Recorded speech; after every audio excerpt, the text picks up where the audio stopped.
پول زیاد، خیلی زیاد همه میتونن شیک باشن و به قول گفتنی داف دیده بشن، اما این که هنر نیستش.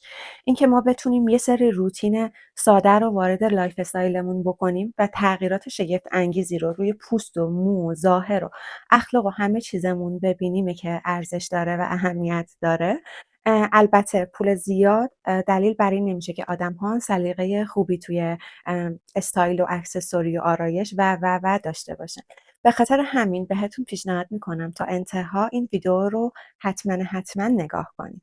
اولین کاری که میکنید این هستش که برید یه وازلین بخرین. وازلین همون محصولی هستش که کره‌ای ها، دخترهای کره‌ای براش میمیره. داخل تیک تاک هک هایی که با وازلین برای زیبایی پوست و مو و بدنشون انجام میدن رو اومدن خیلی کامل به اشتراک گذاشتن.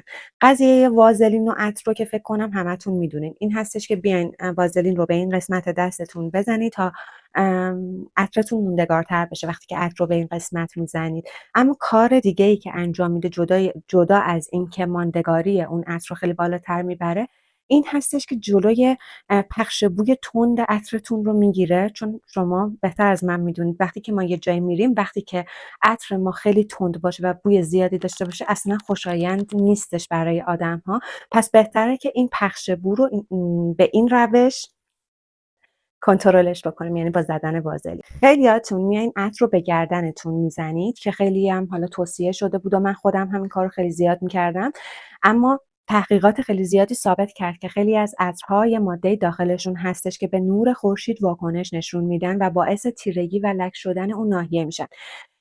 پس بهتره که شما عطرتون رو به گردنتون نزنید. با همین وازلین به این قسمت دستتون بزنید. به نظر من خیلی قراره عطر رو شیک‌تر بکنه. و اینکه کار بعدی که میتونید با وازلین انجام بدین این هستش که برید یه دونه از این براش هایی که برای ژل ابرو هستش استفاده میکنید، ژل ابروتون رو باهاش اپلای میکنید، بگیرید یک مقداری وازلین روش بزنید و هر روز به مژه هاتون وازلین رو اپلای بکنید، بزنید. خیلی ظاهر مژه هاتون رو خوشگل‌تر میکنه، استحکام بیشتری به مژه هاتون میده. و یه کار دیگه ای که انجام میدن این هستش، بذارید من فرمژه‌مو بیارم. قسمت بالشتک فرمژه رو میبینید، این قسمتش رو میان وازلین میزنن، بعد فرمژه‌شون رو که دارن میزنن یعنی نگه داشتن، این باعث میشه که خیلی مژه هاتون ماندگاری داشته باشه. یعنی انگار که شما با این حرکت رفتین لیفت مژه انجام دادین و همون براش ها رو در همین حینی که شما فرمژه‌تون رو اینجا گذاشتین و به این قسمت هم وازلین زدین، میتونید با اون براشی که به وازلین آغشته هستش مژه هاتون رو شونه بکنید. اینجوری یه لیفت خیلی خوشگل و طولانی مدت میتونید داشته باشید و یه جوری که هر دفعه که جلوی آینه میرین لذت میبرین. یه حس آراستگی و قشنگی واقعا به مژه هاتون میده. یه مقدار از وازلین رو با شکر و عسل ترکیبش بکنید. حالا اگر دوست داشتید یه قاشق قهوه پودر قهوه هم بهش اضافه بکنید و به این قسمت‌های دستتون بزنید، به سر زانوهاتون بزنید، به قوزک پاتون بزنید، کاملا ماساژش بدین. اینجوری هم یه لایه برداری انجام دادین و همین که تیرگی‌های این نواحی فقط با یه همچین کار ساده‌ای از بین میره. قرار نیست هر روز این کار رو انجام بدید. هفته 2-3 بار، 2 بار کافیه. هفته 2 بار این کار رو انجام بدید و لذتش رو ببرید. وازلین برای درآوردن جوش‌های سرسی‌های بینیتون هم قرار خیلی کمکتون بکنه. کاری که شما باید بکنید این هستش که یک مقداری از وازلین رو روی بینیتون بزنید، یه نایلون روش بکشید و با یه حرارت گرم مثلا حالا با سشوار روی این قسمت بگیرید و صبر بکنید. بعد با یه دونه از این سنجاقای سر مشکی هستش نازک ها شروع بکنید جوش‌های سرسیاه بینیتون رو در بیارید. به این قسمت چونتون هم میتونید بزنید. واقعا یعنی تأثیری که میذاره بی‌نظیره، بی‌نظیر. من نه باهاش جوش زدم نه پوستم لک شده، جز این که ظاهر پوستم خیلی قشنگتر شده و از شر جوش‌های سرسیاه بینی و چونم خلاص شدم، چیز دیگه برای من نداشته. کار دیگه که خیلی واجبه همتون بکنید این هستش که وقتی از حمام میایین بیرون، مخصوصا اگر توی حمام بدنتون رو اسکراب کردین و یا شیف کردین، حتما از لوشن استفاده بکنید. این لوشن خب حالا لوشن تقریبا گرونیه، آوردمش جلوی دوربین که بهتون بگم کاراییش برای من با این لوشن از برند ویتالایر برابری میکنه. این لوشن از برند ویتالایر الان بهتون میگم. بادی لوشن، بذارید مدلش رو بهتون بگم. فکر کنم یه مدل بیشتر نداره، چون من داشتم سایت ها رو نگاه میکردم همشون همین یه مدل رو داشتن. خیلی بی‌نظیره، بر پایه آبه، سریع روی پوست بدنتون جذب میشه، رطوبت بدنتون رو حفظ میکنه، یه بوی ماندگار و خوشبو و تمیزی داره که اصلا بهتون نگم، و خیلی حجمش هم زیاده. واقعا این ارزش خرید کردن داره، حتما این رو بخرید. هر دختر شیک توی کمدش باید یه دونه از این بادی میستای شاینی داشته باشه. خیلی خوشگله، مخصوصا برای این قسمت ها، وقتی که حالا لباس باز میپوشید یا هر قسمتی که دوست دارین بدرخشه. واقعا بی‌نظیره. برای من از برند بی بیوتی هستش و حالا عکس این مدلش رو براتون اینجا میذارم. من از ترکیه گرفتم. خیلی خوشبوه، انگار یعنی واقعا یه عطر خیلی گرون قیمت و ماندگار زدین، اینجوری بهتون بگم. یعنی یه محصولیه که برای من جای 3 تا محصول رو گرفته، چون رطوبت رسانی که برای پوست بدن من داره هم خیلی بی‌نظیره. البته برند وازلین هم یه دونه از این بادی میستای شایندار زده، روغن بدنه بیشتر. اون نمیدونم خوبه یا نه.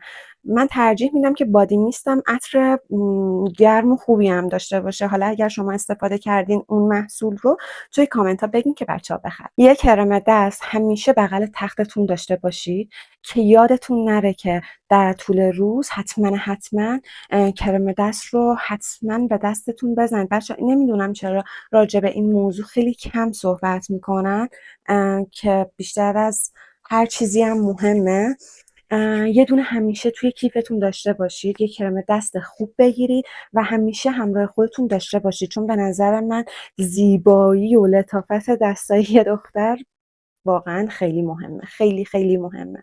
داو اومده یه مام قارچی داده بیرون، حالا مدل قارچی هستش، آلومینیوم نداره و ادعا میکنه که قراره بعد از یه مدت استفاده کردن ازش زیر بغلتون روشن‌تر بشه. رایحه اورجینال داو فکر کنم اکثرتون میشناسید بچه‌ها. واقعا ماندگاریش خیلی خوبه و اینکه یه بوی خیلی همون بوی اورجینال هستش، منتها خیلی ماندگار هستش و ارزش خرید کردن رو داره. به نظر من از مدل های اسپریش خیلی بهتره. البته یه لحظه، من از داو این مام های استیکیش هم خیلی دوست دارم. این مدلی که من استفاده میکنم هم خاصیت روشن کنندگی برای زیر بغلتون داره که حتما اینم امتحان بکنید، عکسش رو براتون میذارم. یه ماسک لب حتما داشته باشید. هم میتونه از یه برند خیلی مطرح باشه یا یه برند ایرانی. این بالم لبی که من دارم بالم لب ویتامین سی از برند ویتالیر هستش، من خیلی دوستش دارم. لانش مثلا خیلی لب و آبرسانی میکنه و برقی میکنه، اما این لب رو مات میکنه، مزه همون ویتامین سی رو هم داره و واقعا هم لبتون رو روشن‌تر میکنه. همراه خودتون همیشه داشته باشین، مخصوصا توی پاییز و زمستون بیرون حتما بزنید. حالا اگر تینت میزنید که اپلای کردن بالم لب روی تینت بیرون از خونه کاری نداره براتون. بعد خیلی براتون عجیب باشه، اما من از حمام که میام این اسپری نرم کننده مو باز کننده گره موی کودک فیروز رو خوب تکون میدم و به موهام، ساقه موهام میزنم و خیلی موهام رو نرم و واقعا خوشبو میکنه. این محصول رو حتما بهتون پیشنهاد میکنم که بخرید. 2 فاز مو برای قبل از اینکه موهاتون رو خوشبو کنید یا حرارت بدین به موهاتون حتما بزنید، چون یکی از بخشای زیبایی هر خانومی موهاش هستش. شما هر چقدر هم که به موهاتون برسید، وقتی که اون ساقه موها خشک بشن و یعنی حتی نوکگیری هم نکنید، اصلا نخواین هیر کات انجام بدین، خیلی بد میشه موهاتون. یعنی اون حرارت مو رو میسوزونه و پر از موخوره میکنه موهاتون رو. این 2 فاز مویی که من دارم از برند بیوکسین هستش، مدل کراتین و ارگانش خیلی خوبه، حتما بخرید. خب بچه‌ها، اینا بخشی از محصولاتی بودش که میتونید داشته باشید و توی روتینتون بیارید و همین محصولات حالا بهتون جایگزین‌های اقتصادیش رو هم معرفی کردم. به مرور به خودتون حس بهتری میدن، لایف استایلتون رو خیلی شیک‌تر میکنن. حتی اگر شما نخواین خیلی هم هزینه بکنید، اول از همه برید اون هک هایی که با وازلین بهتون یاد دادم رو امتحان بکنید. اگر دوست دارید که این ویدیو پارت 2 هم داشته باشه توی کامنت ها حتما به من بگین که ببینم اصلا شما از این دست محتواها خوشتون میاد یا نه.